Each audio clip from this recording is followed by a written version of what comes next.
Hello, ladies and gentlemen.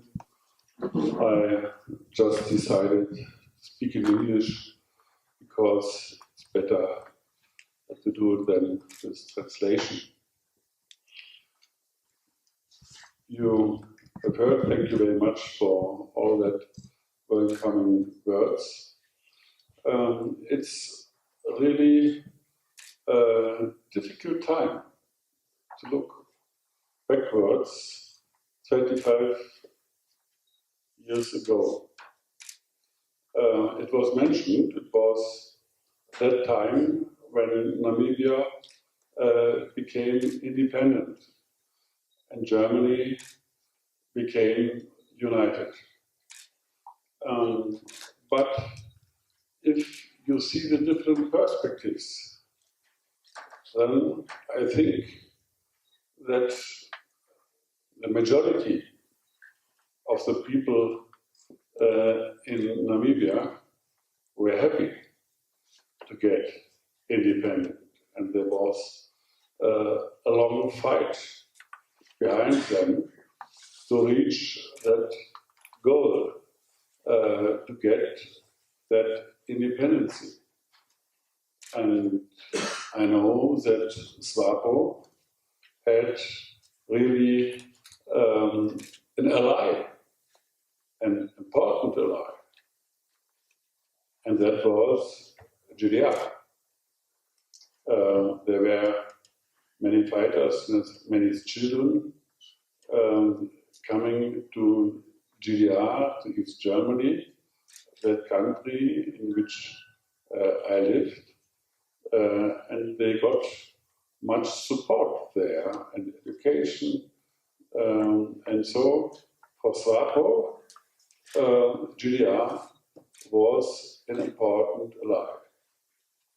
And at the same time, 25 years ago, we in GDR were happy to succeed, to push away that state.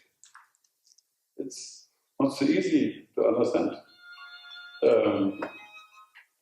And that's why I think it is important to give a little bit a framework for that. And that's the issue of the Cold War. The Cold War, which was on the one hand, the competition between East and West, between United States and the Western allies, and Soviet Union on the other hand, and the Eastern allies. But there was difficulty, and the difference between both, that the allies of the West of United States were in free willing in the Western part of the Western world. They were together fighting for freedom and democracy, and the allies of the Soviet Union were not free in following the Soviet Union, because that was a result of the Second World War. The result of the Second World War, in which the eastern half of Europe was not free to follow the Soviet Union, but that was a kind of occupation of the Soviets in the eastern part of Europe, especially Poland or Czechoslovakia. It started a little bit slowly in the beginning for Czechoslovakia or Hungary, but then in the end that was very clear that Soviet Union established a communist regime there without any right of free election, without any right of a free development for the citizens and the people in these countries. The difficulty was that for the other parts of the world, they had the difficulty that they depended, including Namibia, and including other countries in the so-called third world, they had not really free choice very often. And sometimes they changed. And that happened with Namibia and with the question of South Africa, where apartheid took place and was the ruling regime and the ruling ideology. And it was clear that with that mandate for Namibia, for South Africa, that because apartheid was not really supported as ideology by the West, but it was very clear that economically and even politically, South Africa was supported by the Western countries. My own country, it was the western part of Germany, had much contact with South Africa, with the apartheid South Africa and the Western world at all. And so, freedom fighters from Namibia had no choice to look for other support. And so it came that SWAPO found that choice in the other camp, in the Soviet Union. And if we look to other countries, sometimes it changed. If you look to Egypt or Ethiopia and other countries, sometimes it changed. If the West was not supporting a regime or a country or a leader or a president, then they looked for support in the Soviet camp. And sometimes that changed. So the Cold War in the northern part of the world shaped the relations to the other part in the south, including Namibia. For us in GDR, I grew up there, I was born, it was said in the beginning of the 50s. For us, it was from the beginning clear that the communist regime in the eastern part, in GDR, had never a chance to win a free election after the Second World War.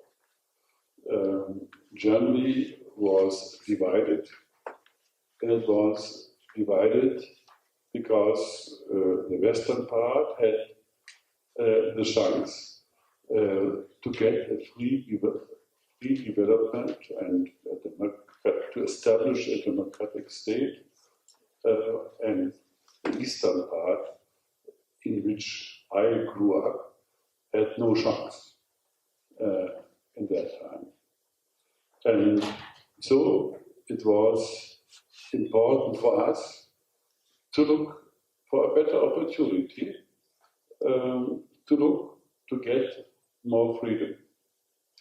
I personally grew up in a Christian family. You know, that's Marxism usually had an atheistic ideology. And in this part of Germany, it was very clear that they thought that churches, that Christians is a wrong ideology. And if you look, if the history will going forward, this wrong ideology to believe in God will disappear.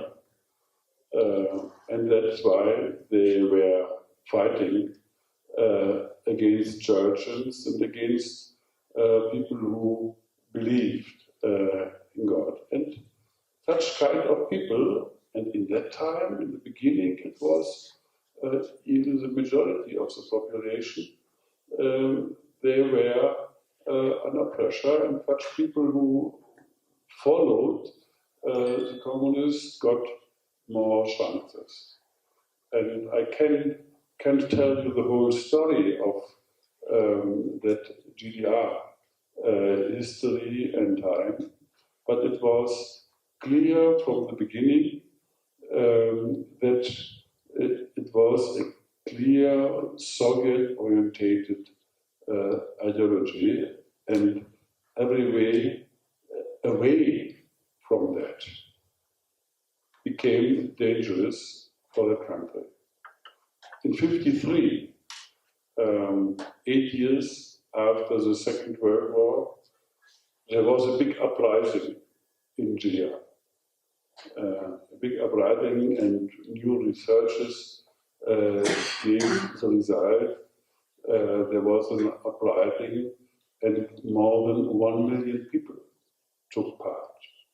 It happened in more than 700 cities and communities. But by the tanks of the Soviets, it was pushed down.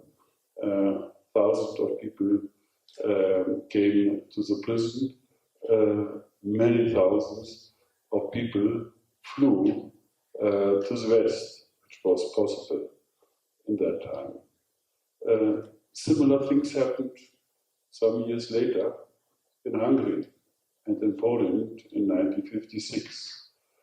And so, again and again, during the decades, there were different uprisings,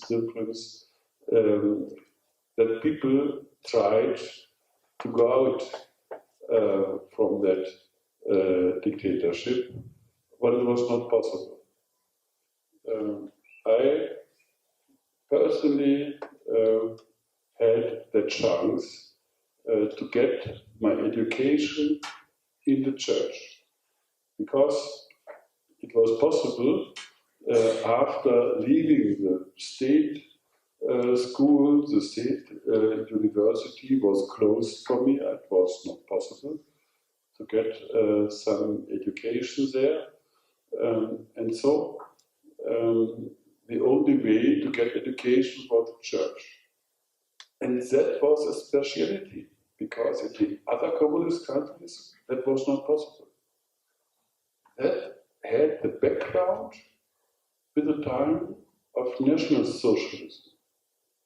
And because in the time of Hitler, the time of National Socialism, there was a part of the church which fought against that the state had to deter the churches inside. And the so-called confessing church refused that influence of the state to churches.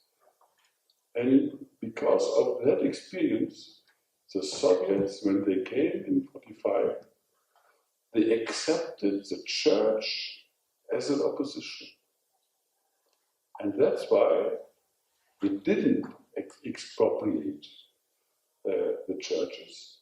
They allowed that there are educational institutions, which they didn't in the Soviet Union. It was not possible there, which they didn't in Czechoslovakia, and they didn't in Hungary and other countries.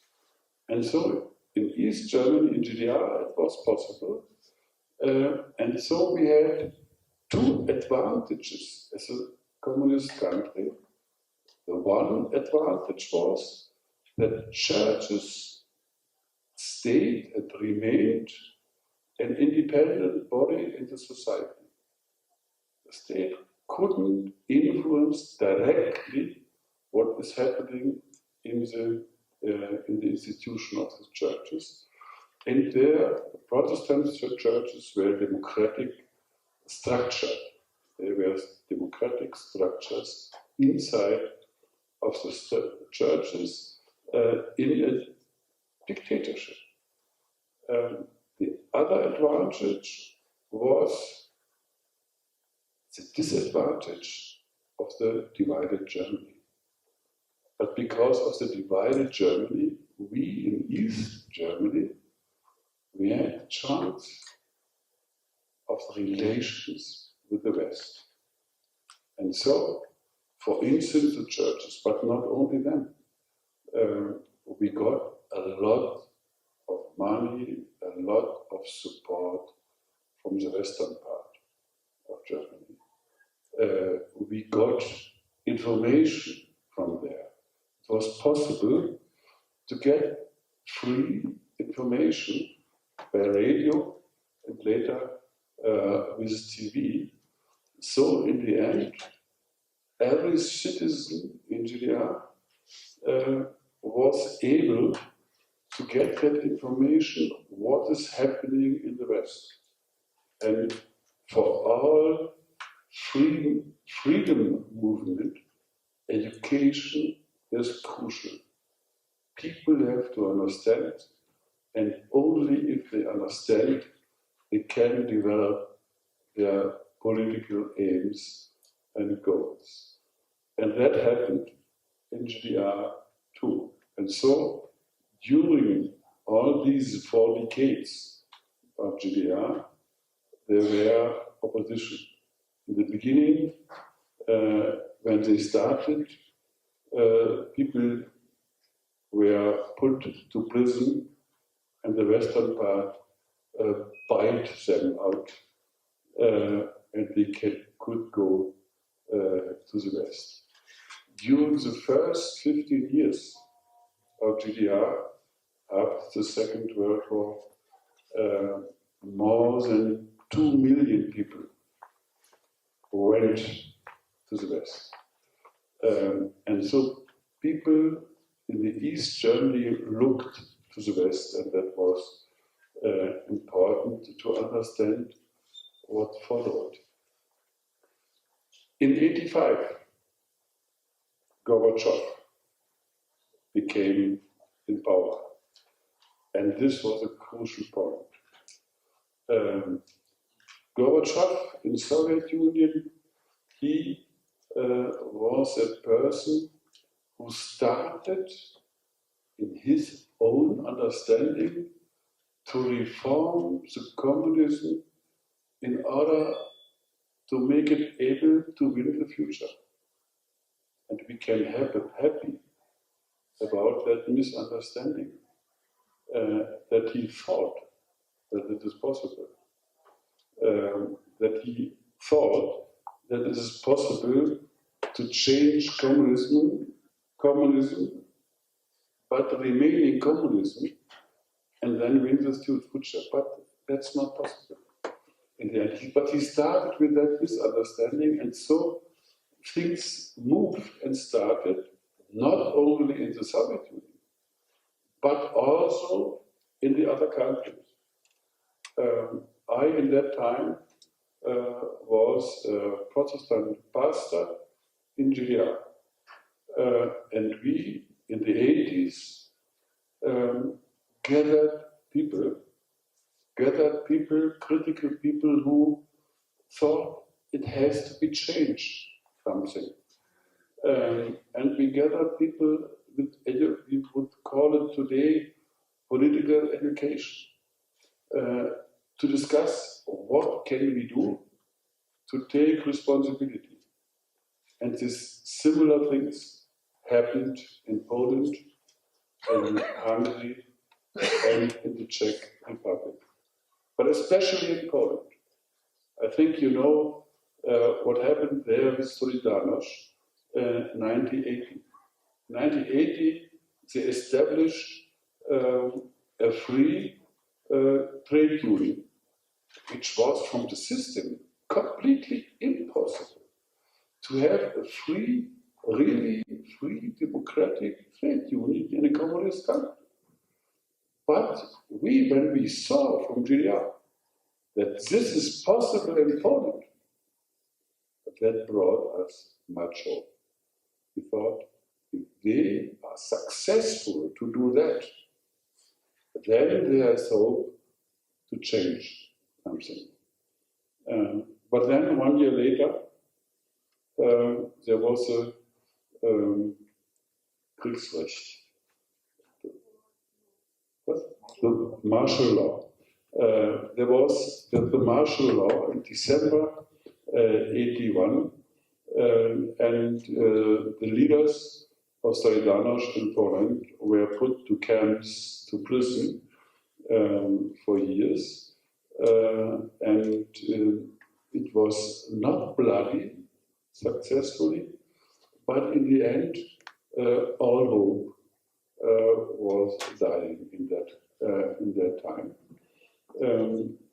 But then they started again, and then Gorbachev came. Gorbachev in '85 was the first hope again, because we thought that if there's a change in Moscow, then it will be possible to change in our countries too. Because no tanks will come from Moscow.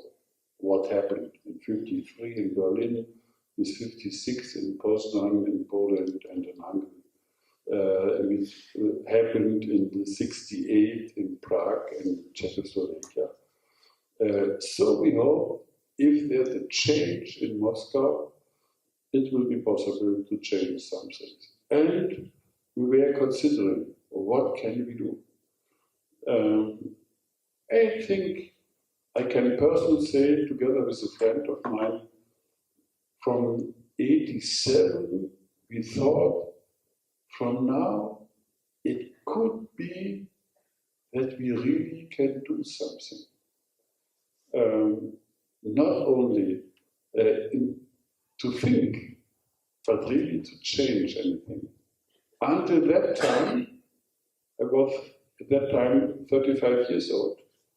At that time, I never had the real hope that I could experience democracy or even German unity. That was far away. It was not able to think about that. But in '87, we started to think that change could be possible. And that continued and was stronger, and we started with that. And in '89, some days before the round table in Poland started, this friend of mine and I, we decided to establish a party in the opposition, a social democratic party, in East Germany, in the DDR. And we looked for people to take part in that. Then the round table started in Poland. Solidarność with the communists sat together on the same round table in order to look for how to solve the problems.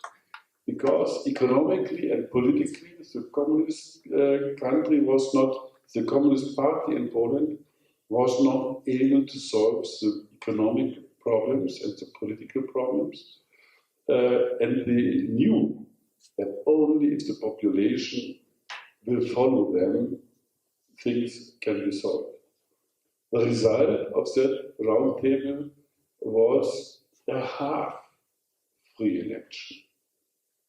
And that happened the 4th of June '89. And exactly the same day, it happened that in China, at the place of Tiananmen, the China Communist Party made that massacre against its own population and students, and thousands of them died or were brought to prison. And Egon Krenz had a double face for us. On the one hand, nobody knew what will happen. If we do something, will they do it in the China way, or will we be successful following the Polish way? During the next weeks in '89, we started that work people who wanted to go to the West became and got some hope from Hungary.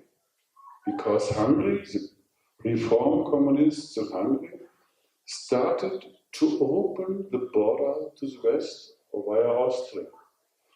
And so that was an encouragement for opposition in GDR to see and to look to Poland, and that people who had only one wish, to leave the country, got hope via Hungary. And that came together in the first weeks after the summer '89, and we were successful to bring that people together and to bring them to the streets.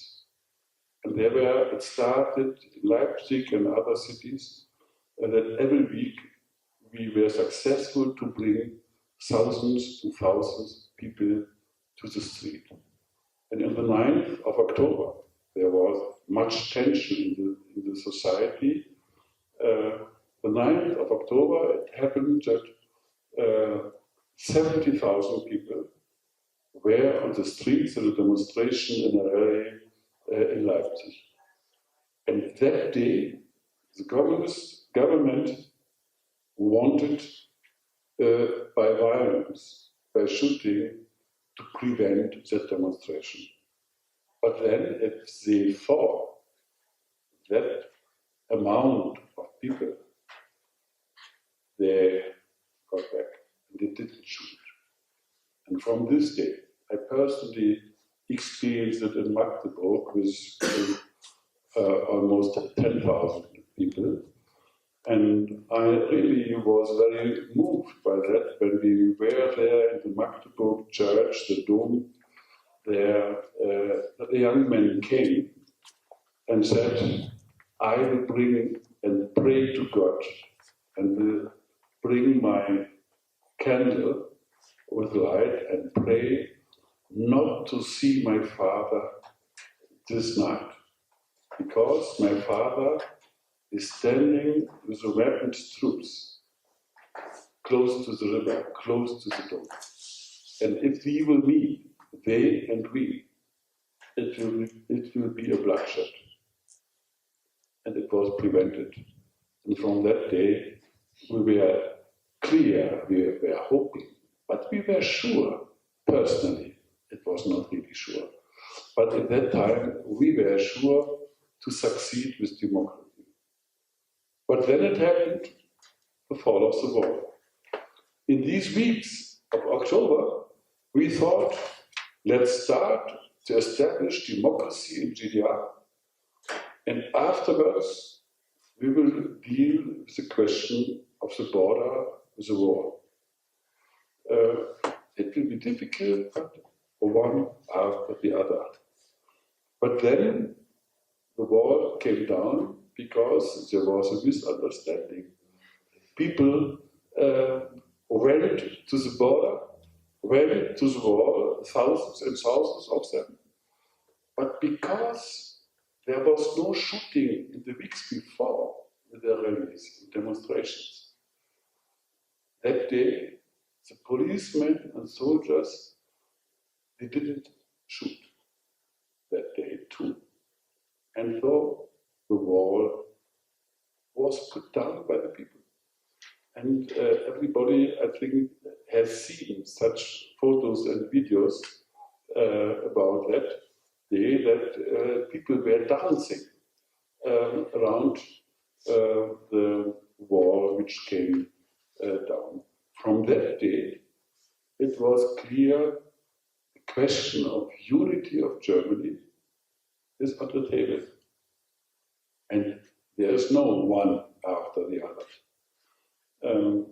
I will make it short, but it is important that we continued to go that way of democracy, because it was clear from the beginning unification had to be negotiated, because it was very clear and important for us, it was important for Hungary, it was important for Poland and for us in GDR that only we get a solution if it is a non-violent solution. A violent solution wouldn't be a solution. And that's why it was clear it had to be negotiated. But who can negotiate? Only that who have amended. That's why we followed the way to get the first free election, and we had a round table, similar way as it happened with Poland. We had a round table with the communists and the opposition parties, and we agreed in free election about the law about election, and then we had in March 1990, the same month you got independence, we started with negotiations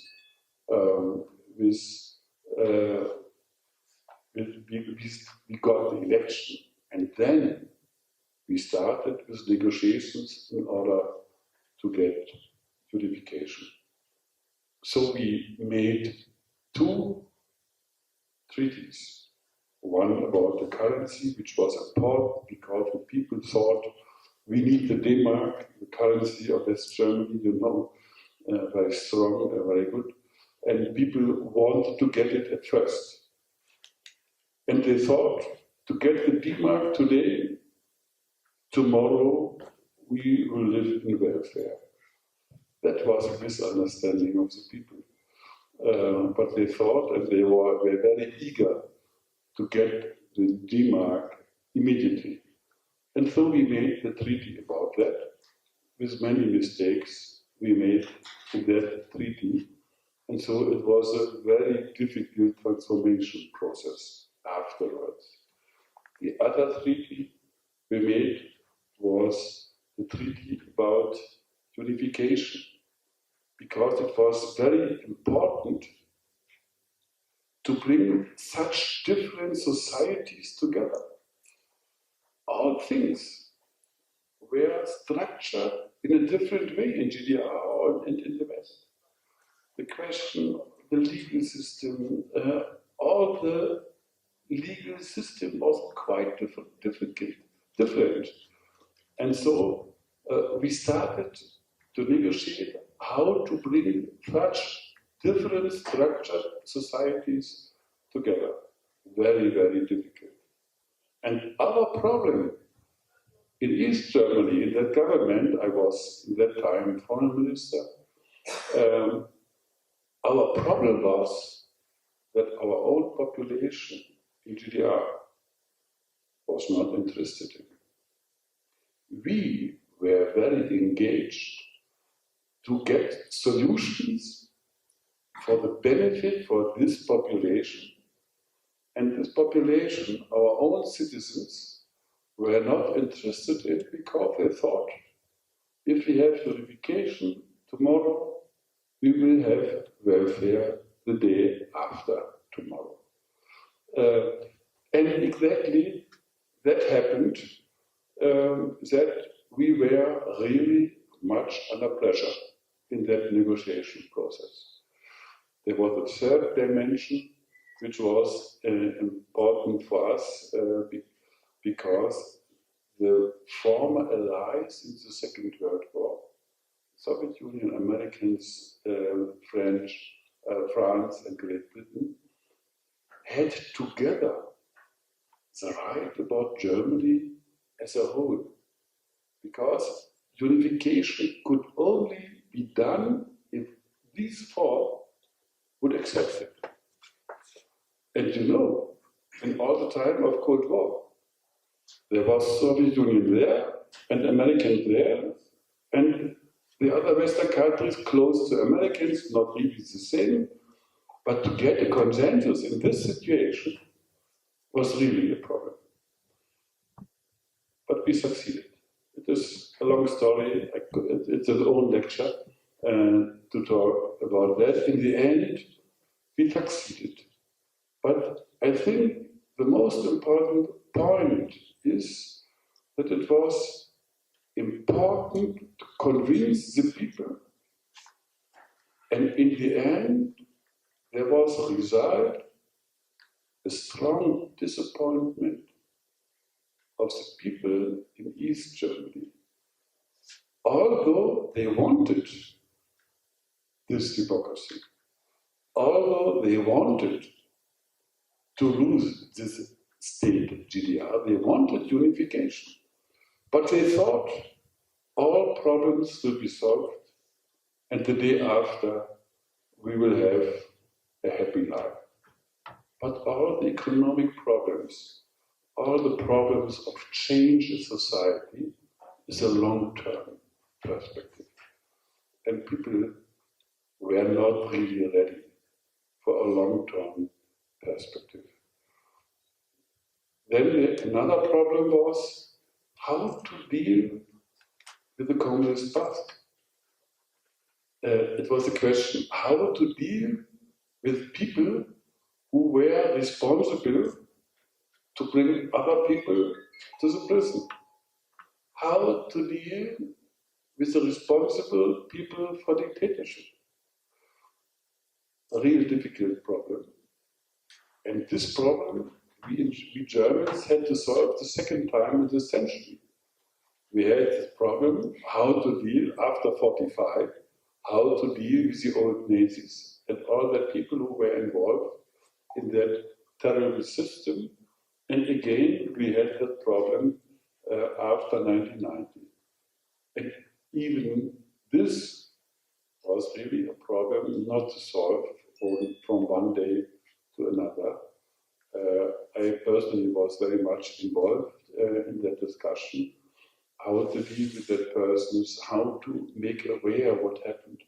Because, as you know, in communist countries, there is no free public. There was no free public. People didn't knew their own situation. There was no ideologic public. And we had in East Germany to learn with a differentiated, pluralistic publicity. And then the last point is the question with our neighbors. Especially, I will mention Poland. In the Second World War, we Germans murdered millions of Polish citizens, 3 million Jewish people, and other millions Polish people. The whole elite was murdered by Germans, by us. And it was a long way after the Second World War to develop relations and develop a spirit of reconciliation.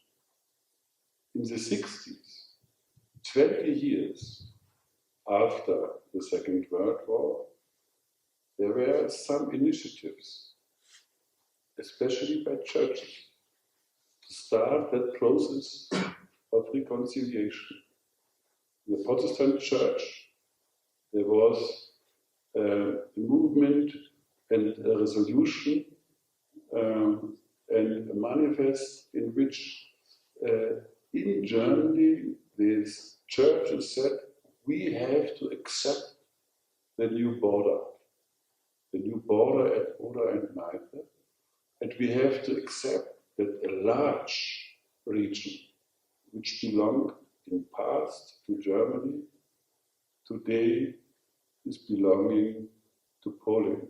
We have to accept it and to acknowledge that border. That was a fight in the German society for years. But the churches started with that acceptance process in order to get reconciliation.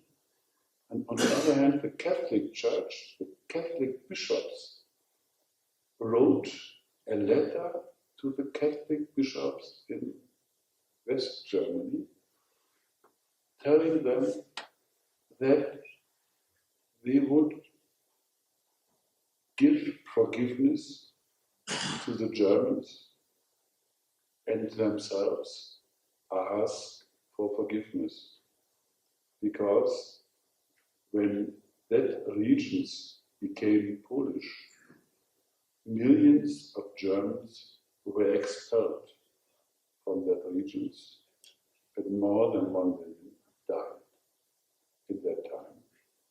And so both sides started that reconciliation process, which was difficult, and usually, as ever in such cases, minority in the society started with that process that they had to convince the majority of their own country, of their own society, in order to go forward and to get really a reconciliation between both countries. This process we're going along in 1992, and it was not so easy in that time. Again, legally and for international law, to accept that border.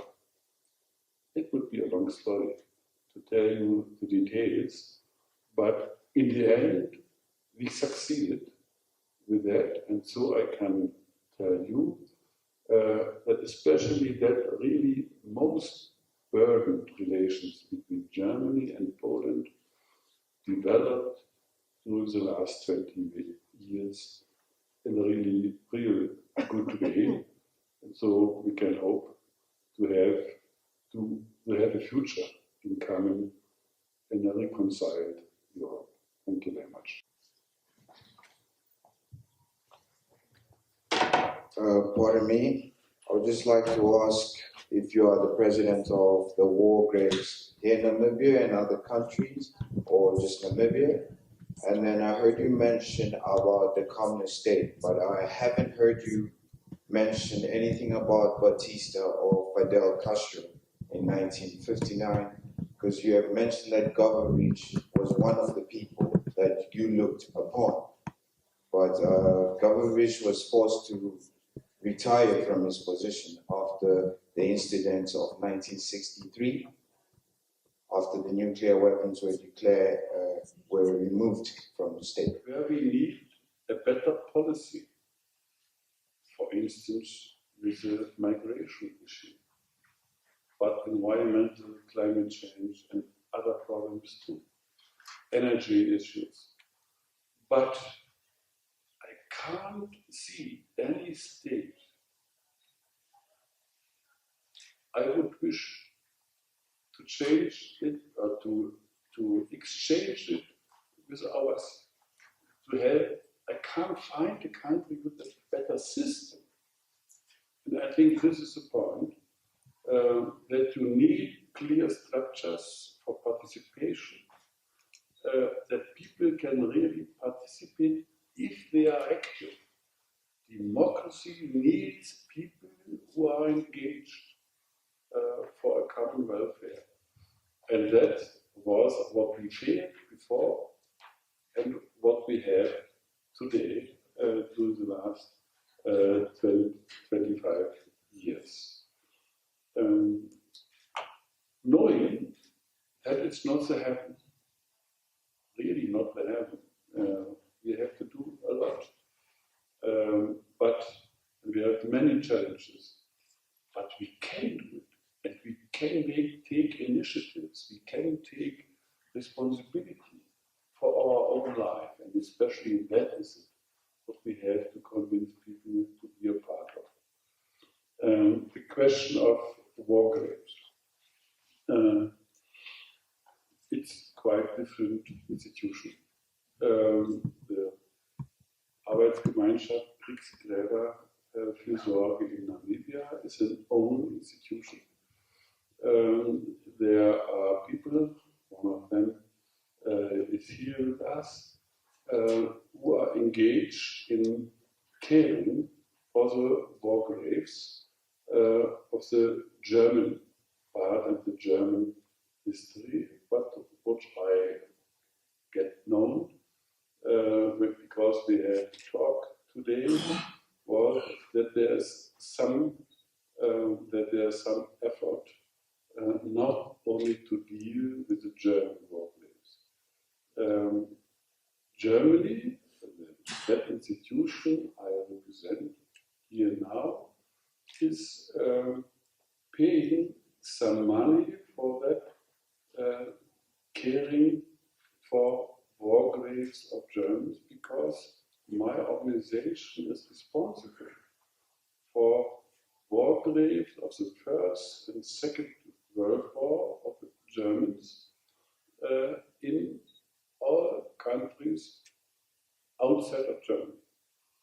So there are 832 cemeteries in 45 countries we have to care for.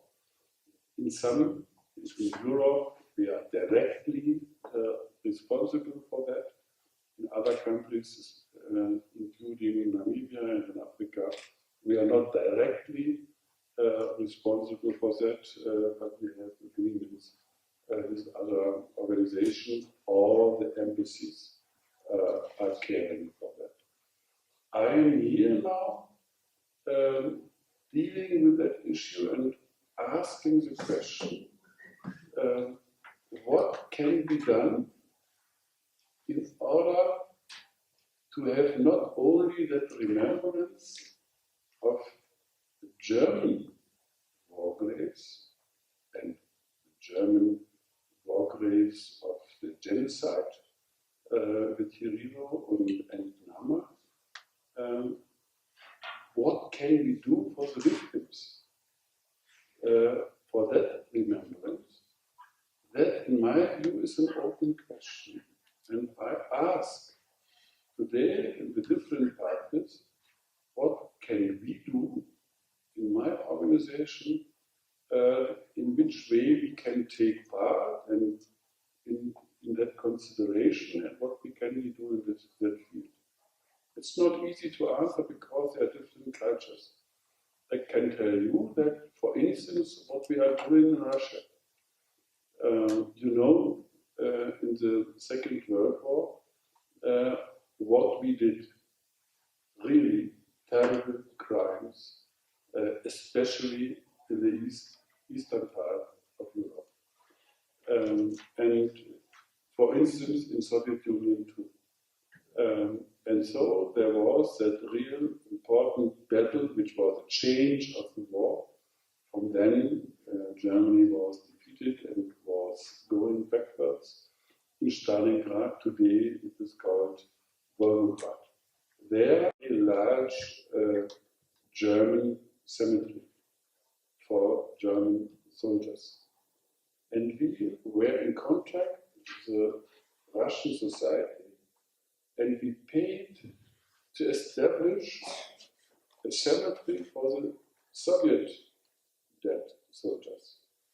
And today we have there a Soviet, and today Russian cemetery, and a German, a neighborhood. And these days we are establishing there a chapel, Orthodox and Catholic and Protestant Christian to have a place for praying. This is what we did in Russia. And my question is, if we pay something, it's not really much, if we pay something and we give some support to care for the graves here, the German one, knowing what they did in this country, that's why we ask, what can we do for the remembrance of the victims of the other side? It's an open question. I really would be happy to get an answer about that. Third question, Fidel Castro. Very difficult. I think that Fidel Castro and his revolution was right in 1959 when he made his revolution. that was crucial in my opinion. It was crucial because the population of Cuba was suffering a lot. And it was really a liberation against the Americans who supported this authoritarian leader in Cuba. That was a step forward. But what happened then, that was sometimes you can discuss about that he had no choice, that he got and went under the umbrella of the Soviet Union and Khrushchev. That more and more became a problem. There was a situation in '63. It was one of the most dangerous situations of the Cold War. And we can be thankful to both Kennedy and Khrushchev that they understood that one step more would mean the Third World War, the nuclear one. So we can be happy that it could be prevented. But then, with Cuba, it was a problem. I know that it was the same what I mentioned with GDR. GDR was very good linked with Cuba. We found in our files not only many documents about the cooperation between GDR and Cuba and Fidel Castro, economically and in other fields, including security, but also state security. The Cuban regime learned a lot from the Staatssicherheit, the Stasi in GDR, how to oppress their own population. We have really a lot of documents about that cooperation, how to suppress your own population, and including the current situation. I was twice in Cuba, 2003 and 2 years ago. And I can tell you what is happening. The population there is far away from welfare, is far away from justice, is far away from freedom and the opportunity of participation. And that's why I belong to the strong criticism towards the Cuban system discussed with both brothers. Right. Education really is the most important issue. But education is not enough. Education needs dialogue, needs the ability to be a social human being, to develop and dialogue. There are really very intelligent people, very good educated people,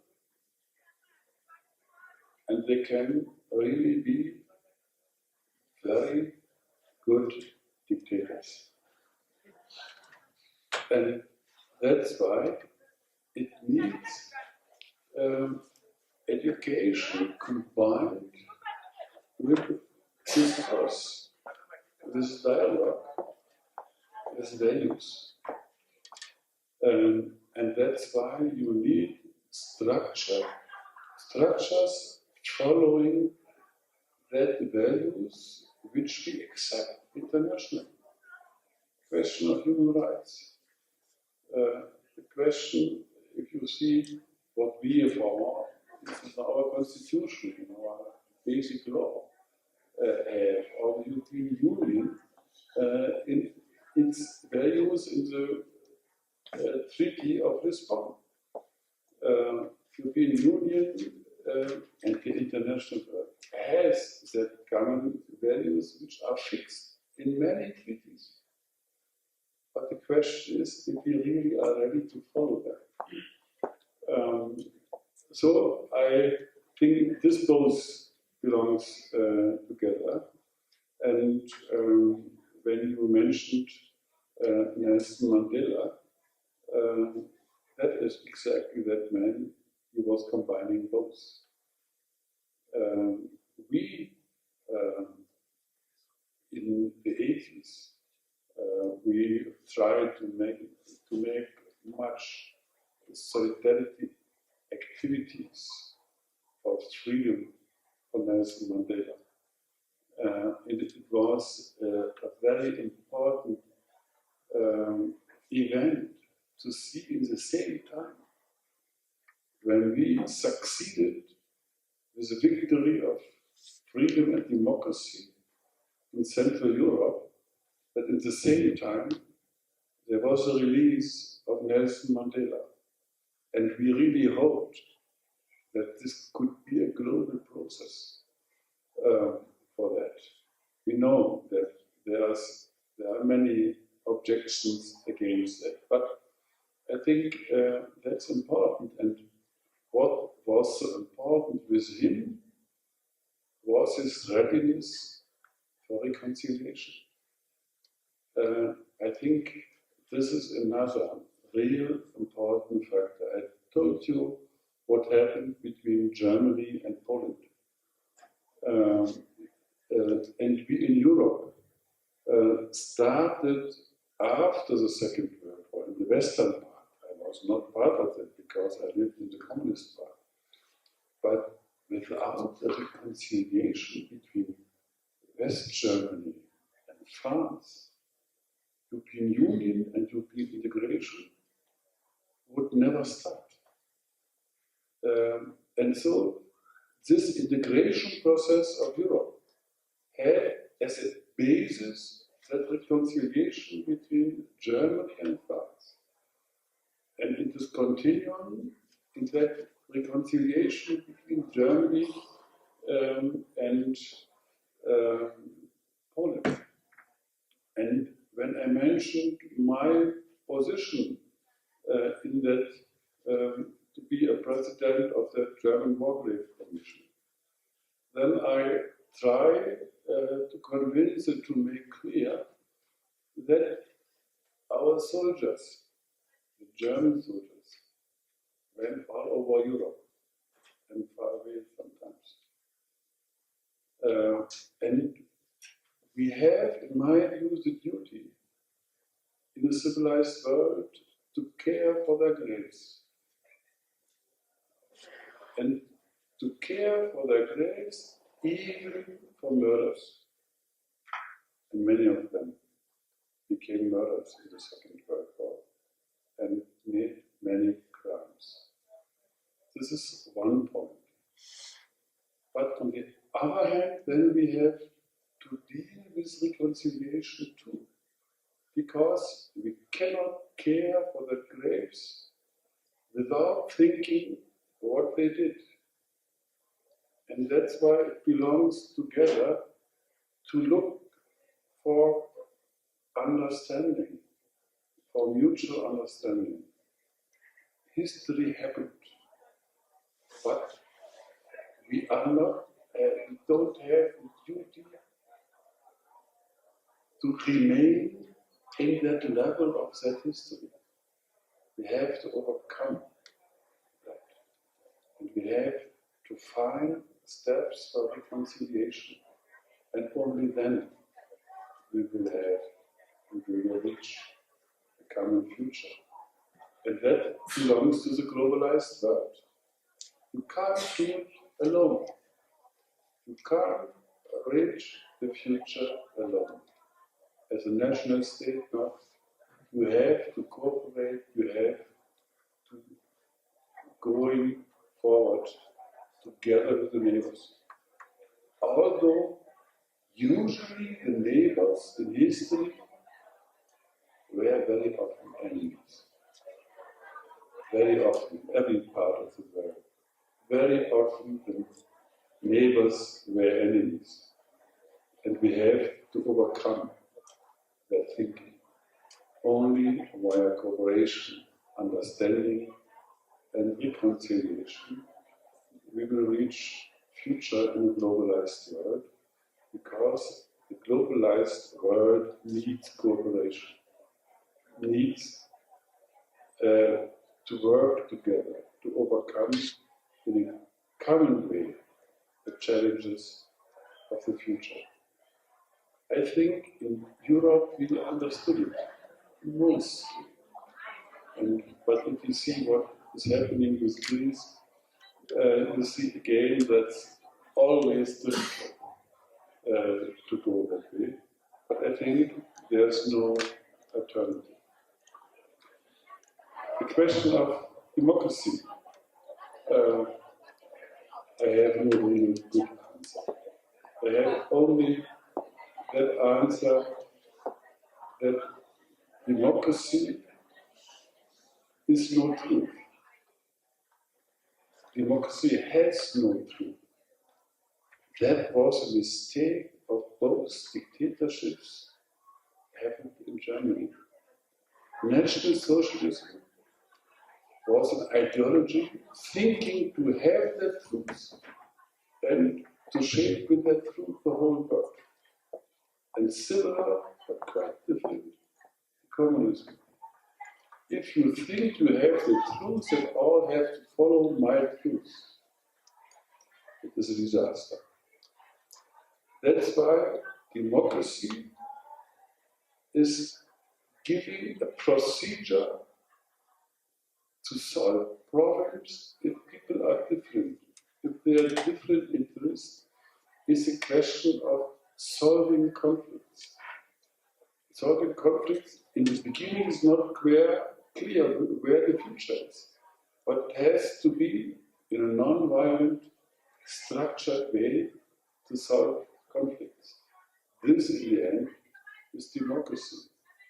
That's why it is sometimes really difficult. It needs time. It is sometimes boring. But we need to have that patience and that effort to solve conflicts in order to find a common future and give the people the right of participation. I think this is the most important issue. 25 years ago, the most important issue was, for us, when we started with that, was to give people the conviction that you are responsible for your own world, and you have to do something for it. You are responsible, and that means you have to fight, to have the right to get responsibility. In the communist world, there was no clear opportunity to take responsibility. And that's why you have the right to take responsibility for your own work. That, in the end, is the motor of all of that. Genscher invited me when I was nominated as foreign minister. I visited him in his house, and we promised to each other that we have that common goal, German unification. And that it would be important to convince the others, especially Soviet Union. There was another point. We agreed against his chancellor. That was a question of the Polish border. But he couldn't do anything because he was a minister and the chancellor was the chancellor. And so we became a problem. We got a problem. And I was very much fighting for that. We established trilateral talks with Poland and both Germanys And this process was destroyed by the Federal Republic of Germany. Genscher had to follow because Kohl was not interested to get a solution in the next time. He wanted to postpone that question in order to win elections. Sometimes it happens in democracies that power is more important than responsibility. It happens not only in developing countries, it happens in educated democracies too. But we have to fight for that usually responsibility is more important than power.